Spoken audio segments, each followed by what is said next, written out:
como eu disse, do dia 20 ao dia 26 online. Ai, Olá, Nath! tudo Tá me ouvindo bem? tudo, tá me ouvindo Tô te bem? ouvindo bem, sim, sim. E tá muito tarde pra você aí, não? Não, tá tranquilo, porque com essa rotina de confinamento a gente também acorda mais tarde, Tá de então boa, tá tudo né? bem, tá de boa, assim. Ai, eu queria estar aí, gente. A única coisa de ruim é que com todos esses monumentos maravilhosos em volta da gente, a gente não pode sair de casa, né? Pois é.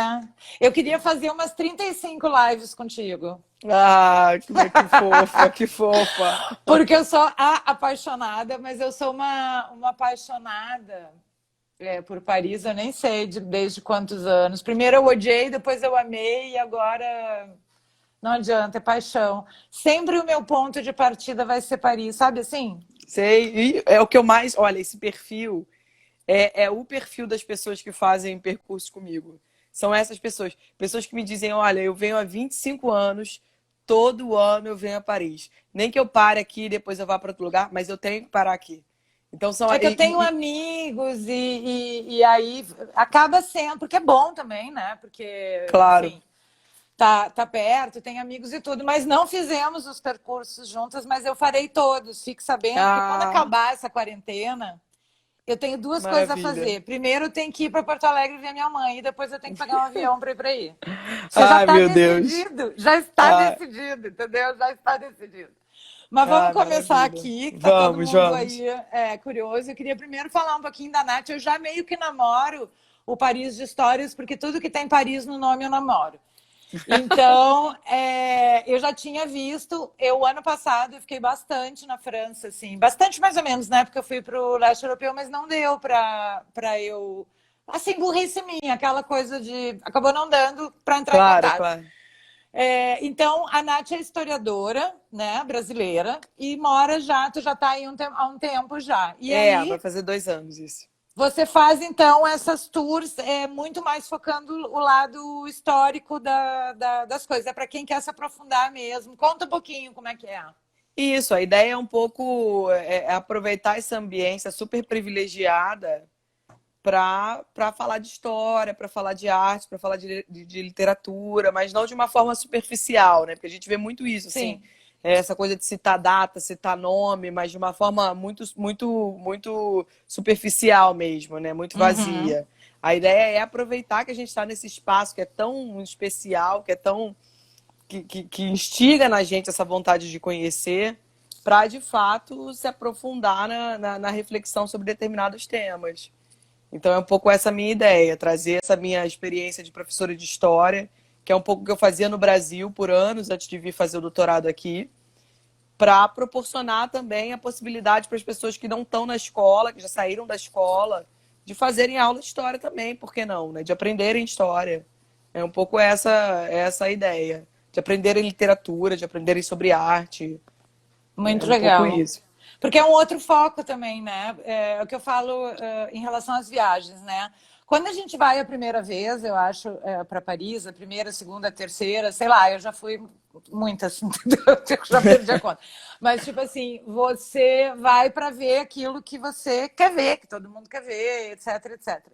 E aí depois, quando se torna uma paixão, como é o meu caso, e eu sei que tem muita gente que odeia Paris, existem pessoas, é inacreditável, mas existe, não sei como, Da onde vem, né? da onde vem o que comem, né? Não É, sei. exatamente. Mas depois você começa a sentir falta de um pouco mais. Eu estou nessa fase Sim, assim, de você querer sim, um pouco mais, de você sim, olhar com outros olhos, porque você já viu aquilo, né? sim, Você já foi no Louvre, se bem que o Louvre tu vai eternamente e nunca termina.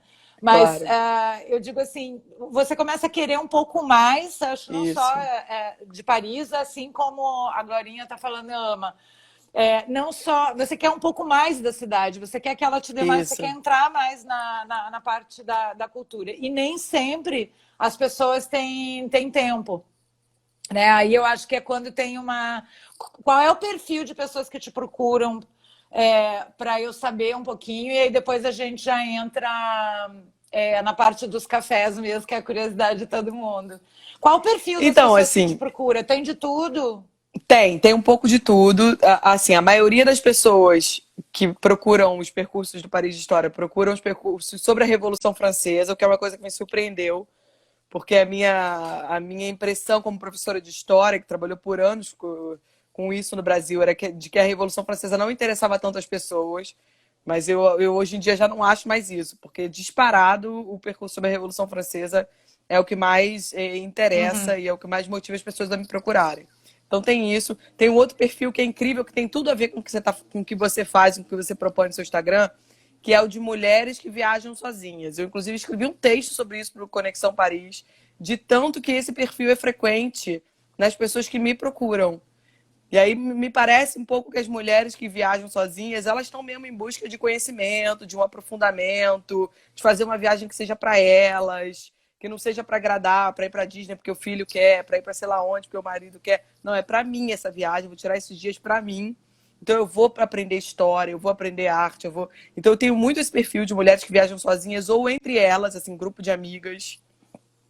Esse é Não, um mas outro perfil eu que me acho que aparece tem muito. também a questão da. Quem está começando a viajar sozinha ainda tem aquela estranheza do estar só. E aí, quando você Sim, procura a tour, além de você estar com um guia e um guia que fale português, né? Porque sim, sim, tem aquele mito ainda de que o francês não fala inglês, tem um pouco isso que eu acho que é sim, mito. sim. Depende, né? Como é que tu começa a conversa, o papo. Eu, no começo, eu odiei, como eu te falei, Paris, depois eu amei, porque eu entendi como é que funciona, mas eu acho que tem um pouco isso também. Quando você Tem. chega num lugar que é a primeira vez e tal, você vai se sentir segura em achar a Nath que fala português e que vai dar aquele. E aí, eu não sei como é que tu faz os teus percursos, se é individual ou se é com mais gente, mas enfim, você tem a possibilidade ainda de conhecer Outras outras pessoas. Sim, pessoas, sim, né? isso às vezes acontece. A Fábia está aí. O Antônio fez uma pergunta. Antônio, eu vou pedir para tu esperar um pouquinho, que depois aí no final a gente volta aqui, que o Antônio fez aí uma pergunta. Antônio já me acompanha no WhatsApp, a gente bate altos papos de viagem. Oi, Fábia. Oi, Dani, Isabel, todo mundo. Então vamos lá, gente. Hoje, porque né, esse é só o primeiro. Eu queria que a Nath conversasse muito, que eu acho que é um assunto fascinante, que são os cafés de Paris, que tem uma Sim, história sim, sim, maravilhosa, né? sim, sim. Então fale, fique Então, os aí, o palco é cafés, seu. assim, eu acho que os cafés são muito, muito característicos da Sim. paisagem mesmo de Paris, né? A gente vê muita foto turística, muita. Os cafés estão sempre aparecendo. E do ponto de vista da história, né, como historiador, eu posso dizer que tem uma justificativa histórica para isso, né? Uhum. Na verdade, existe toda uma relação entre a história da França e a história de Paris e os cafés.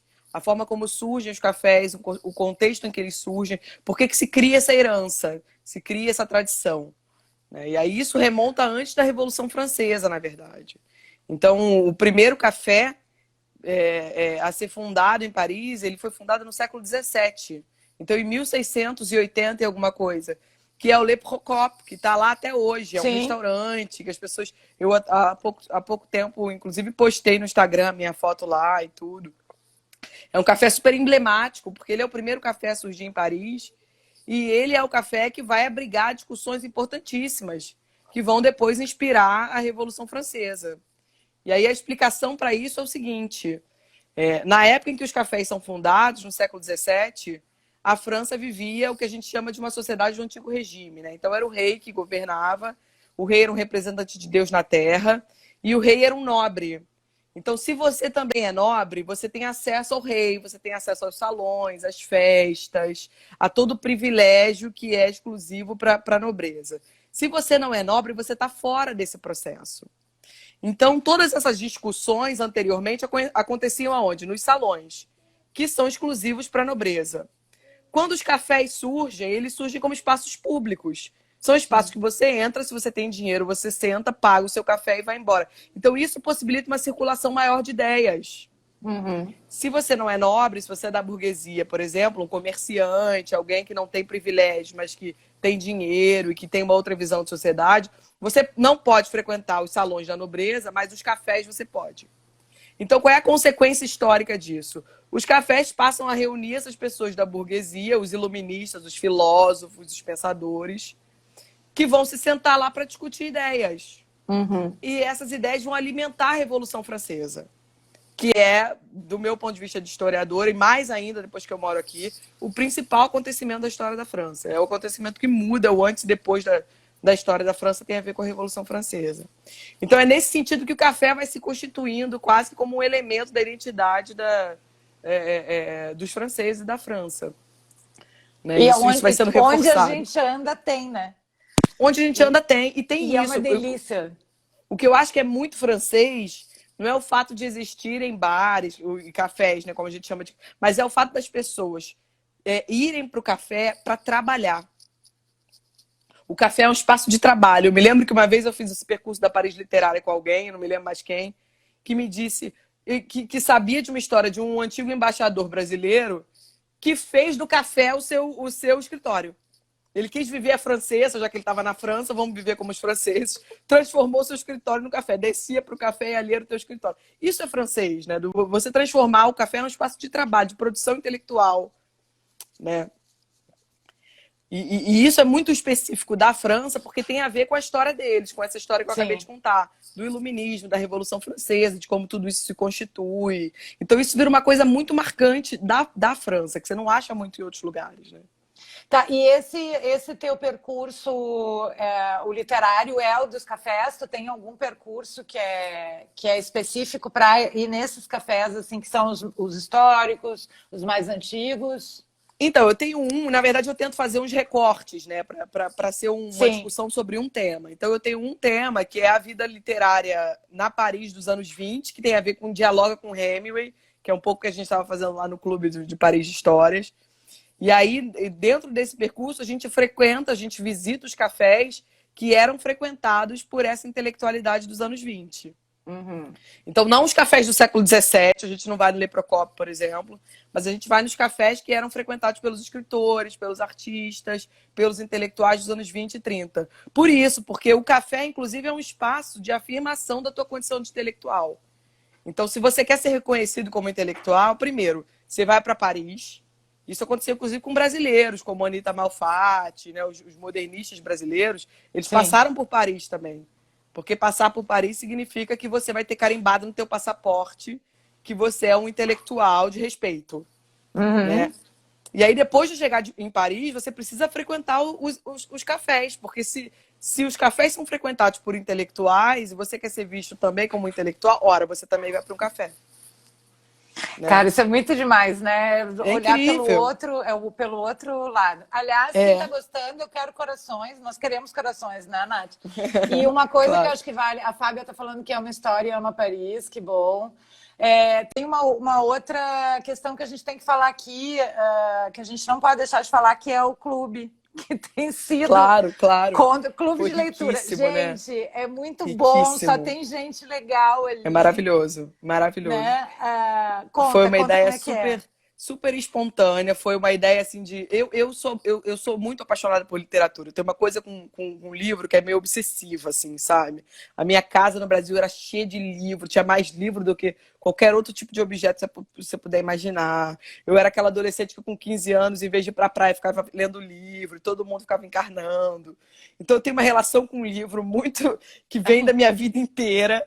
E sou historiadora, estou aqui em Paris, né? Então eu postava muito sobre turismo, mas a coisa da literatura está em mim, está dentro de mim. Sim. E eu tenho muitos amigos, inclusive. E aí eu tenho uma amiga que é professora de literatura que um dia me falou da Pri, porque a Pri fez um post sobre a Zelda Fitzgerald, que é a mulher A Pri vem semana que vem. Ah, maravilhosa. Então preste atenção. Que é a esposa do Scott Fitzgerald e existe toda uma visão negativa sobre ela, que o Hemingway próprio ajuda a construir no Paris é uma Festa, né? E hoje em dia você tem outras obras, séries, que estão tentando contar um pouco o outro lado, né? A história da perspectiva dela e de alguma maneira mostrar que também existia uma lógica um pouco machista na época, que faz com que a gente tenha essa visão dela, enfim. Eu tinha comentado isso com essa minha amiga, depois ela viu isso no Instagram também da Pri. E aí ela me falou, olha, a Pri tá falando da mesma coisa que você me falou há um tempo. E aí isso fez com que eu conhecesse a Pri, que eu soubesse que ela também se interessava por esse assunto de anos 20, Fitzgerald, Hemingway, Zelda e etc. E aí quando me surgiu a ideia de fazer um clube sobre Paris e começar com Hemingway, eu falei, eu vou convidar a Pri. Aí eu convidei, a gente não se conhecia, foi essa coisa virtual, como eu e você, né? Essa afinidade que não precisa... E aí ela aceitou na hora, a gente divulgou e foi um sucesso, né? E, nossa, é muito legal. Não, e o Virou uma grupo é irmandade, muito legal. né? Tá, e quem quiser entrar, por exemplo, só para explicar, a gente lê um livro lá, tem, né? Eu não sei em quanto tempo que a gente leu Paris é uma Festa. A gente leu mês passado, agora esse mês a gente leu a Simone de Beauvoir, né? É, tô lendo ainda. Mas Isso, entendi de Moscou. Exatamente. Quem quiser entrar, pode entrar. Cada mês a gente tem uma proposta de leitura. Se a pessoa perdeu os dois anteriores, tudo bem, pode entrar para Aí como é que faz para ir? Vai no arroba, que eu botei o arroba da Nath, né? Arroba Paris de Histórias, e lá tem as datas e tem os livros, né? Tem. E aí, a como gente... é que entra no grupo? Aí a gente manda o convite para a pessoa entrar pelo WhatsApp, a gente manda um link, a pessoa clica no link e entra no nosso grupo de WhatsApp. E aí vai acompanhar só posso dizer uma coisa, porque tem muita gente que tem horror de grupo de WhatsApp. Realmente o povo fala bastante lá. Fala. Mas é todo mundo muito, muito legal, assim. Então, eu tô me divertindo. Olha só, de olhos bem abertos, que já fez esse percurso com a Nath, sim, que é maravilhoso. Cris, maravilhosa. O Antônio está perguntando se o Ledo Magos, é assim que se diz, está incluído nesse teu roteiro. É o ponto final. Tá, é o ponto final dele, a gente para lá. O Descubra Paris, a live vai ficar gravada, sim, senhora. Depois eu tô botando até no YouTube, se a Nath deixar. Claro. Tá, então nós falamos do Le Procopio, já falamos do clube. Depois tem mais coisas pra gente falar, a gente não pode esquecer de falar da aula também que tu vai dar. Sim. Tá, e aí qual seria o outro, então...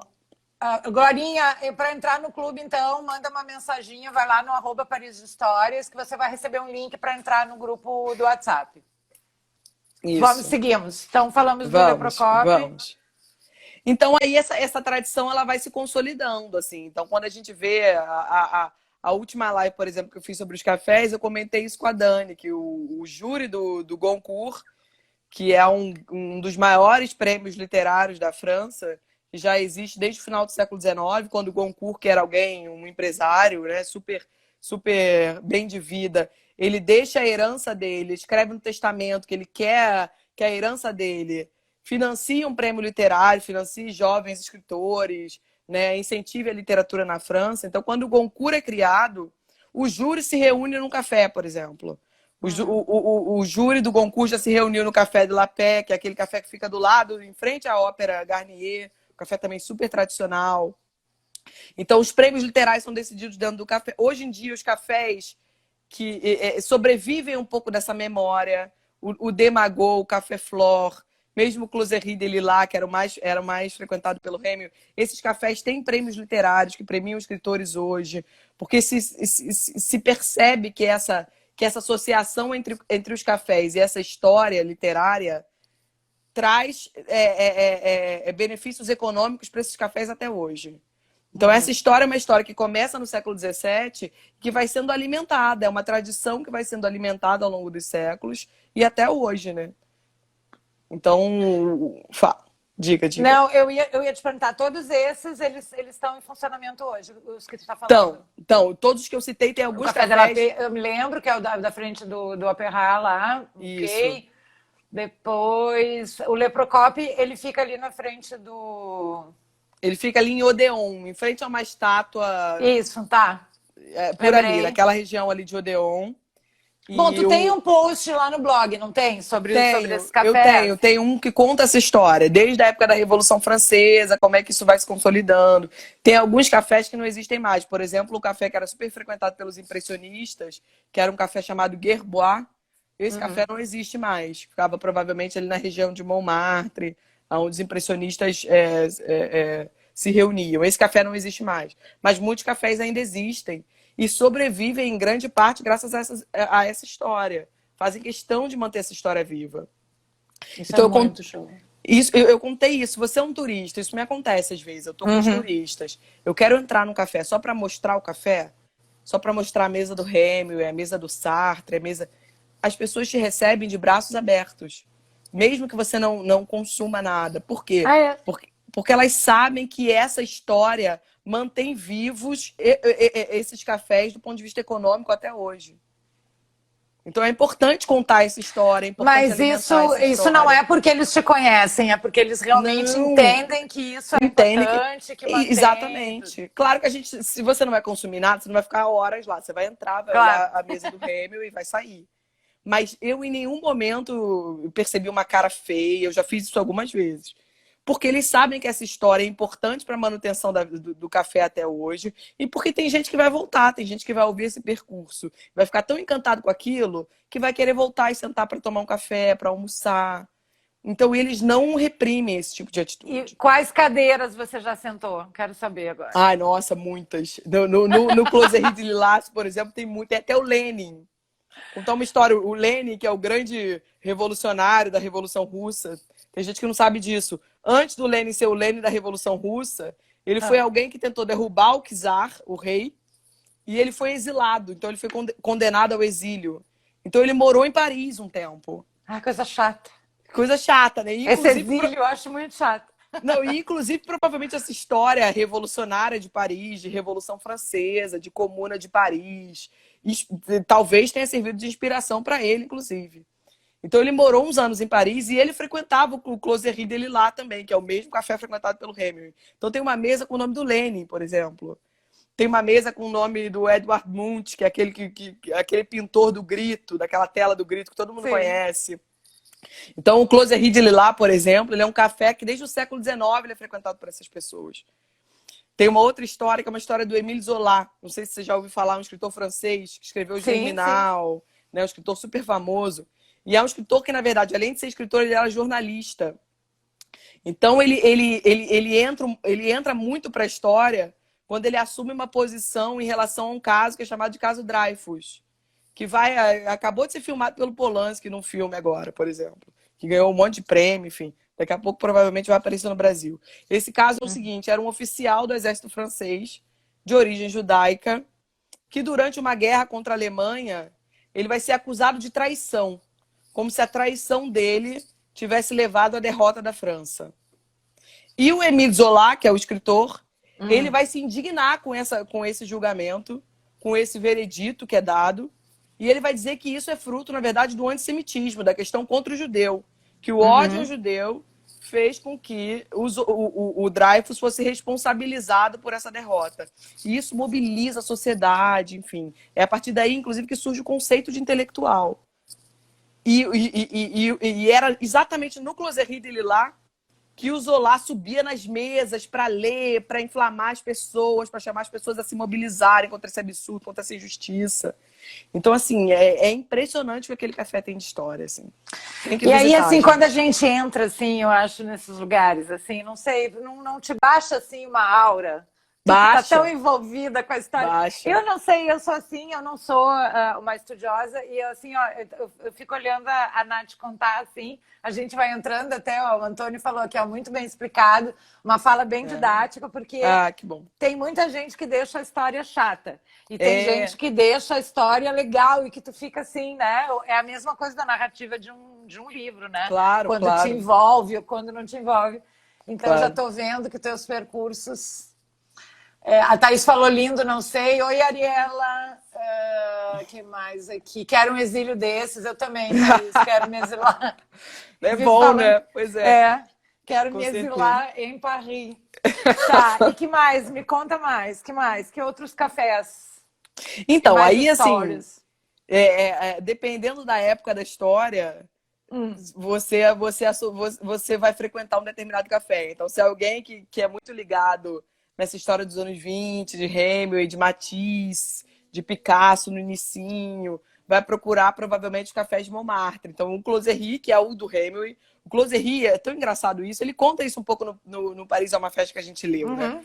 O Hemingway, ele olha para o Closerie como se fosse o escritório dele, como se fosse um espaço privado. Então, ele está ali escrevendo, inclusive se chega alguém para distraí-lo enquanto ele está escrevendo, ele fica furioso, ele quase levanta e quer bater na pessoa, né?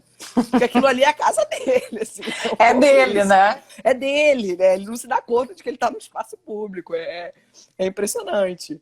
E aí, naquela mesma época, o Dôme, Montparnasse, também era muito frequentado, o La Rotonde, o Le Select. Ele até vai fazer uma espécie de narrativa que mostra um pouco quanto que isso é um pouco territorializado também. Quer dizer, a alta burguesia frequenta o Rotonde, o Dôme é frequentado um pouco mais por pessoas que são trabalhadores como ele, o Closery de Lillas é mais afastado, então ele pode trabalhar com calma. Então tem um pouco isso, é um pouco territorializado também. A direita frequenta um café, a esquerda frequenta outro. Ó, o Antônio está perguntando aqui, ó, dá uma olhadinha. Ó. Os que circundavam a Place de Tertre, muitos deles iam também, eu não entendi exatamente. Deixa eu ver. Peraí. Antônio, eu perdi. E aí até eu vou então, voltar depois. A Place de Tertre é em Montmartre, né? Montmartre Sim. Era muito frequentada na época do impressionismo, que é um pouco final do século XIX. Então tem inclusive um jornalista francês que diz que a intelectualidade francesa desceu a ribanceira. Então ela estava em cima lá em Montmartre no final do século XIX. No início do século XX ela desce e se instala em Montparnasse. Uhum. Então é um outro momento histórico. Na época do impressionismo, o Montmartre era muito mais frequentado. E aí era a época que existia esse café que eu citei, que chama Gerbois, que era frequentado pelo Van Gogh, era frequentado pelo Manet, e que esse não existe mais, infelizmente. Oh. Deixa eu te falar, o Antônio perguntou também antes, bem no comecinho, quais os bairros em Paris que ainda preservam aquela sensação de Belle Époque?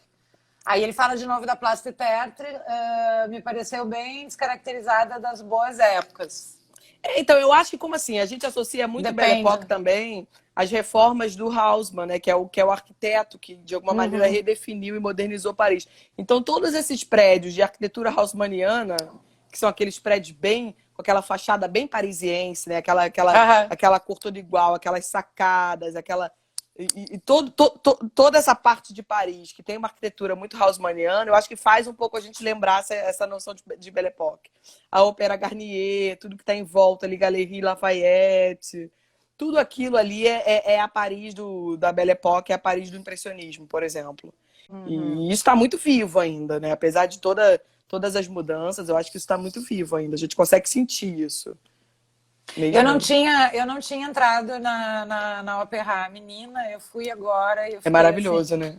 É um escândalo. Fica assim, ó, né? É um escândalo. É um escândalo, eu não estava nem pensando.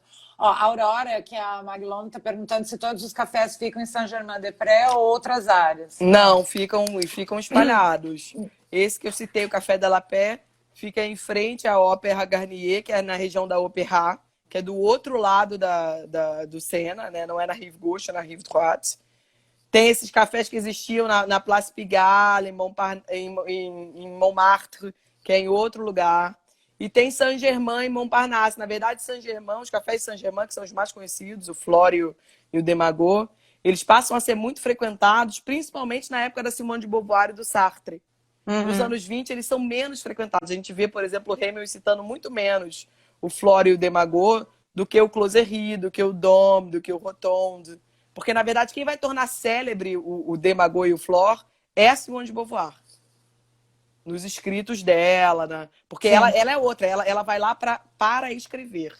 Né? O café, para ela, é um espaço de trabalho, principalmente porque ela escreve durante a Segunda Guerra, que é um período difícil do país, em que falta tudo, as pessoas não têm calefação em casa. Ela vai para o Café Flore porque lá tem calefação, ela pode ficar escrevendo e trabalhando confortavelmente.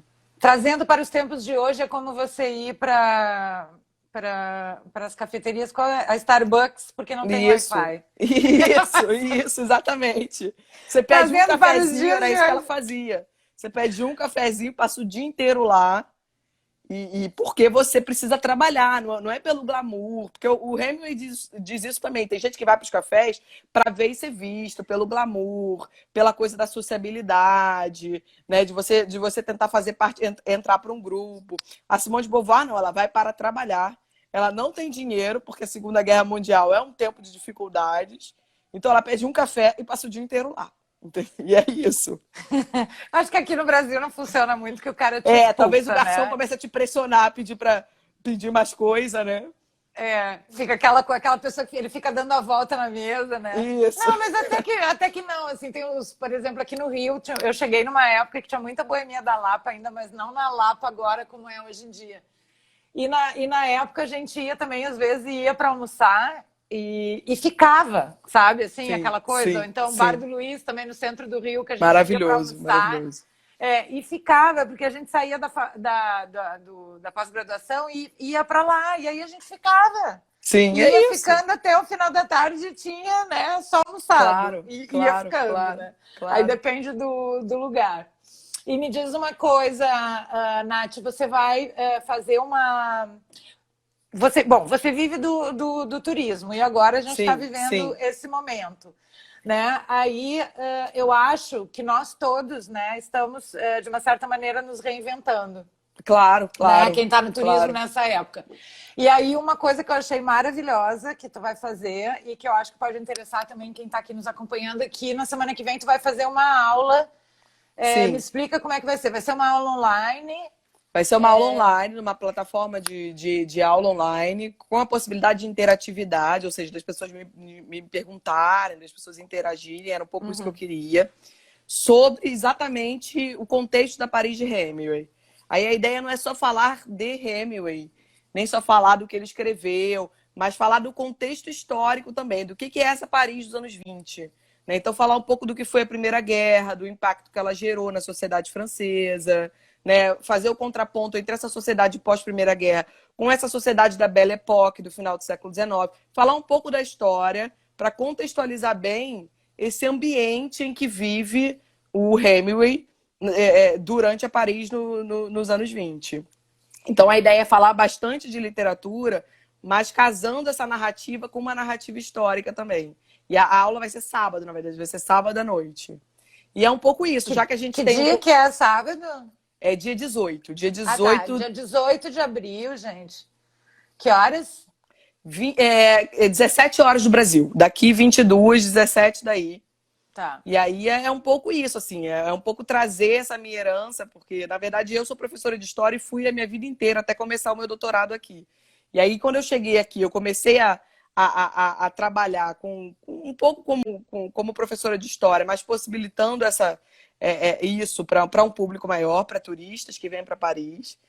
E aí, com essa situação do confinamento, me veio a ideia de pensar em aulas online. Então, de dar essas aulas para quem não está em Paris, mas gostaria de estar, mas se interessa pelo assunto. E acho que isso pode, inclusive, sobreviver ao coronavírus, porque tem tanta Mas é gente isso que eu ia dizer, com certeza. E É. aí eu falo que, como a gente... quando começou isso tudo, eu falei assim, cara, o que eu vou falar agora? Eu vou falar de viagem? Eu vou falar de viajar? Se tá todo mundo agora cancelando os seus sonhos, né? Muita gente está cancelando os seus sonhos, as suas férias, o seu... Então não faz muito sentido agora exatamente eu falar. E aí a gente para e olha pra gente e a gente começa a ver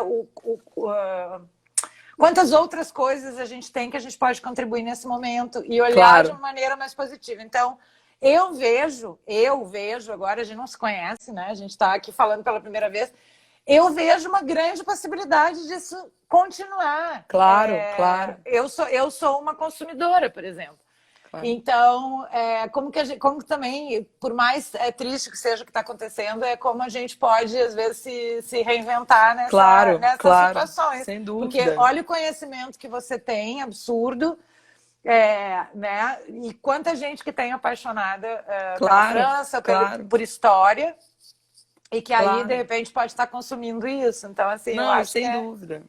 É incrível, porque, na verdade, quando eu tive essa ideia, a minha intenção era um pouco democratizar o conhecimento. Porque eu tenho uma visão, às vezes, de que o ambiente acadêmico, ou seja, o mestrado, o doutorado, o ambiente universitário, é um ambiente muito fechado. Você fica com aqueles intelectuais falando entre si, falando para si próprios, e esse conhecimento não se dissemina no conjunto da sociedade, né? Ele não chega na escola, chega muito mal e porcamente na escola. Ele não chega para as pessoas que não são necessariamente historiadores, mas que querem aprender história, que querem conhecer as novas pesquisas, que querem saber o que está sendo discutido. Então, a minha ideia um pouco de pensar em percursos históricos era um pouco também de fazer essa mediação Eu que estou do lado de cá, né, do lado da academia, estou pesquisando, estou em contato com o que está sendo feito do ponto de vista da pesquisa histórica, eu posso trazer isso para quem não necessariamente é historiador também. Sim, mas e com uma linguagem que talvez que aproxime mais. Sim, com uma linguagem isso, é o acessível. que eu tinha, assim, de escola. Eu não gostava de história, mas não é que eu não Isso. gostava de história, era como que a coisa vinha. Claro, então, depende claro. de quem está trazendo para você, depende do guia quando você pega Claro. e vai fazer uma tour que você vê que é aquele cara que vomita aqueles fatos históricos, ou é aquela pessoa que te traz uma coisa nova, que te traz um ponto de vista, que te dá um tempo para te pensar e aí, sei lá, fazer alguma relação. Então é isso que eu acho que é o fascinante. E Sem eu não sei se dúvida. tu teve a oportunidade, mas eu trouxe o Fábio. A gente fez umas lives aqui e ele trouxe os arquétipos para dentro das viagens. Uhum. E aí tem o sábio, e o sábio é aquele cara que quer, que vai lá, que entra no museu e que de repente ele quer, e aí vai acabar o teu percurso. E o sábio vai querer talvez te pagar um café, porque ele vai querer saber mais um pouco. Mais um pouco. Olha, eu Daquilo. tenho casos de gente que continua em contato comigo, muita gente. Gente que continua me perguntando coisa, gente que me pede livro, dica de livro, que aquilo alimentou tanto a alma da pessoa que ela quer continuar, então ela quer dica de livro, ela quer saber mais, ela quer fazer outras coisas. É esse perfil mesmo do sábio, né? São um pouco essas pessoas que me procuram. Não é um grande público, não é uma proposta que a maioria dos turistas não é. Mas é muito gostoso e muito agradável, porque é muito prazeroso esse encontro também, né? Quase um encontro de almas. Você que é um apaixonado por história, que adora aprender, de repente encontra alguém que também adora. Isso já gera uma afinidade, né? Um afeto ali que permanece. Tanto que tem gente aí que está na nossa live que diz, eu já fiz e tal. Porque virou e quase que uma amizade. porque é o assunto que deixa a gente preso, né? A gente fica preso, não adianta. Isso. Quem ama, ama, né? Isso, exatamente. E quanto tempo que tu já tá em Paris? Então, vai fazer 2 anos. Eu, na verdade, cheguei... Tem 1 ano e meio. As minhas aulas começaram em outubro de 2018. Uhum. E aí eu cheguei para o doutorado e comecei a oferecer esses percursos um pouquinho depois. Então, no início de 2019. Tem um pouquinho mais de 1 ano. Então, eu tenho 1 ano aí com essa trajetória e essas pessoas que aparecem aí são essas pessoas que me acompanharam no ano passado. Deixa eu ver se tem mais pergunta aqui. E me fala, então... peraí que tem um monte de gente que entrou aqui que eu não dei oi. Me perdi. Aqui, ó, o Antônio perguntou... você vê algum impacto com a proliferação de imigrantes ou há uma boa adaptação? Então, é difícil dizer, assim. Eu acho que tem uma divisão na sociedade francesa. Tem uma parte da sociedade que é bastante hostil aos imigrantes e que é contra, que é a favor de uma França pura, né, de uma França tradicional e etc. E tem uma outra parte que é muito incrível, é que uma outra parte dos franceses vai defender o contrário, vai defender uma França mais cosmopolita, uma França mais acolhedora, e vai fazer referência a essa herança da Revolução Francesa.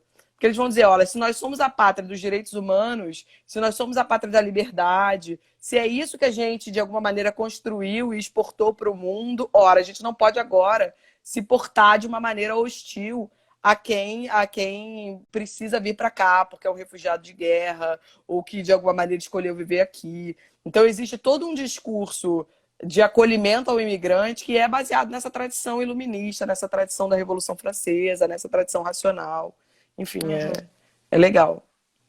A Andréia falou que eu resumi tudo, né? Que a gente cancelou os sonhos, né? Então, por isso que às vezes, né?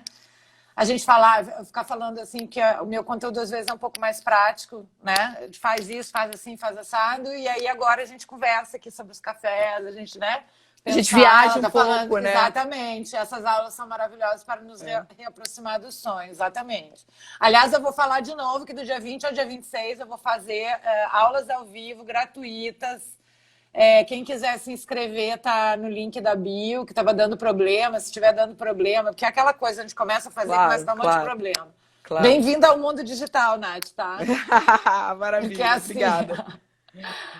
E deixa eu ver o que mais. 20 a 26, então, eu vou falar sobre essa parte prática mesmo. E eu também estou começando a trazer alguns conteúdos. Ah, e a Cláudia também está aqui. A Cláudia é prima de uma amiga minha, ela é guia em Paris também. Ah, que Vocês ótimo, que têm que aí legal, que legal. depois, ela Vamos, te segue vamos. Vamos também. trocar ideias. É. E então, falando disso, eu vou fazer semana que vem. Quanto tempo a gente tem? A gente tem. Alguém tem mais perguntas aqui para a Nath? Nath, que mais que a gente tem para contar? Olha, o que Quem vocês quiser quiserem, saber assim. esses cafés, assim, Isso, eu todos tenho um esses. texto que eu publiquei no Conexão Paris, publiquei também no meu site, que é um texto sobre a história dos cafés, que conta um pouquinho do que eu resumi aqui. Essa história dos cafés, desde a criação deles até o século XX, o quanto que ele vai se virando esse espaço de trocas intelectuais muito intensas, um espaço de trabalho também.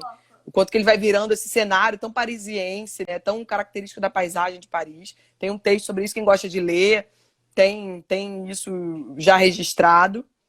E, enfim, tem muito material sobre isso, né? Mesmo filmes, quando a gente vê o Meia-Noite em Paris, do Woody Ah, tu podia Allen, falar, a gente né? podia dizer, né, alguns. É, A Jucemara está dizendo que ela pode sentir o gostinho do café. nossa, o café, nossa, a gente já vem em Paris, né? Vem Paris no nosso imaginário. Para mim, eu tenho. Na casa onde eu fico sempre dos meus amigos, tinha a Nespresso bem de antes da gente ter aqui no Brasil. Então, aquele cheiro de determinado café, para mim, é um cheiro de Paris, para mim, do café. Uhum. O pão duro. Nossa, Então é tudo maravilhoso. muito. Sim. Eu tenho algumas coisas assim, sabe, Sim. que são cheiros de Paris e tal, e todo Sim. mundo que é apaixonado por um lugar tem. A Fábia está dizendo que vai voltar a Paris e vai fazer percurso com você. Ah, que maravilha. Tô esperando vocês, gente. Todos. Vocês vão se dar super bem. Ai, que fofa. Deixa eu ver quem mais. Tem gente entrando ainda. France Experience, Rosana, papapá. E fala dos filmes. Vamos falar mais filmes para os apaixonados de Paris. Então, eu acho que esse Meia-Noite em Paris, talvez seja o filme mais famoso, né? O filme que todo mundo se lembra quando pensa em Paris. É um filme que talvez demonstre a paixão do Woody Allen, de um lado, por Paris, e de outro lado, por esse período específico, que é a Paris dos anos 20, dos anos 30, que eu acho que, de fato, está muito presente no imaginário dos americanos, porque tinham muitos escritores de origem norte-americana em Paris. Sim. Né? Tinha o Hemingway, tinha o Fitzgerald, tinham outros escritores de língua inglesa também, o Ezra Pound, o James Joyce. São todos escritores que falam inglês como língua nativa e que estão em Paris porque Paris é a capital literária do mundo. Né? Paris, ao longo dos séculos, vai construindo esse lugar de capital literária do mundo. Paris tem uma coisa meio universal do ponto de vista da cultura. E isso, de novo, tem a ver com a Revolução Francesa, porque a Revolução Francesa ela tem uma vocação universalista dentro dela. Ela já nasce querendo ser universal. Quer dizer, a liberdade ela não nasce como um desejo só para os franceses. Eles já nascem querendo exportar esses valores para o mundo inteiro. E é um pouco isso que acontece. Então, isso faz com que a França, do ponto de vista cultural, ela tenha também uma vocação um pouco universalista. Uhum. E aí isso quer dizer que tem muitos escritores norte-americanos que estão aqui, tentando a vida aqui, tentando reconhecimento aqui. Porque você vai ser muito mais reconhecido nos Estados Unidos se primeiro você for reconhecido em Paris. Então, no imaginário dos norte-americanos, esse momento histórico é muito forte, que provavelmente eles aprendem isso na escola. A gente não aprende. Sim. A gente não aprende Hemingway, Fitzgerald, tudo isso na escola. A gente vai aprender isso depois, quando a gente se interessa por literatura e etc. Por os americanos, eles têm isso mais forte, porque isso é currículo para eles, inclusive. E aí isso aparece com uma força enorme no filme do Woody Allen, por exemplo. Né? Então, quem gosta desse tema... Eu tenho que rever, porque eu já não me lembro bem. É um filme... Eu me lembro de algumas cenas, mas não me lembro assim, mais. sem... Vai ao banheiro, meu amor. Sem querer dar muito spoiler... É um filme de um escritor americano que tem essa década de 20 em Paris no seu imaginário, assim, de uma forma idealizada. O sonho dele era conhecer aquelas pessoas. E aí a brincadeira que o Woody Allen faz é um pouco essa, né? À meia-noite ele para no lugar e ele tem a possibilidade de encontrar aquelas pessoas. E deve ter percurso do meia-noite também. Deve ter percurso no filme, com certeza né? tem, com certeza tem. Com certeza tem. Que é um pouco, na verdade, o contexto histórico do Meia-Noite em Paris é um pouco esse, da Paris dos anos 20, do Hemingway, do Fitzgerald. Eu acho que ele idealiza um pouco, né? Como todo filme, né? Eu acho que, na verdade, a Paris dos anos 20 não era tão maravilhosa assim como Sim. parece no filme dele, porque, na verdade, é um contexto de pós-guerra. Então, é um contexto de crise, é um contexto de pobreza, é um contexto de recessão. Mas, de qualquer maneira, é interessante ele despertar isso nas pessoas também com o filme dele.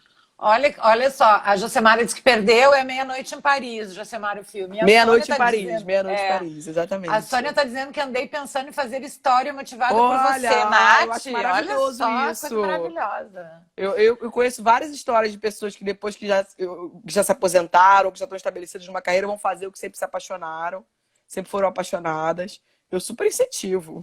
Aí eu vou morar em Paris e vou trabalhar para a Nath. Ai, meu Deus. Nossa, que mão de obra qualificada essa, gente. Vou lá, não, mas o ano que vem eu tô indo mesmo, eu vou ficar uns tempos aí. Então vamos se encontrar, com certeza. Ah, não, porque agora não tem mais como, Com né? certeza. Então vamos lá.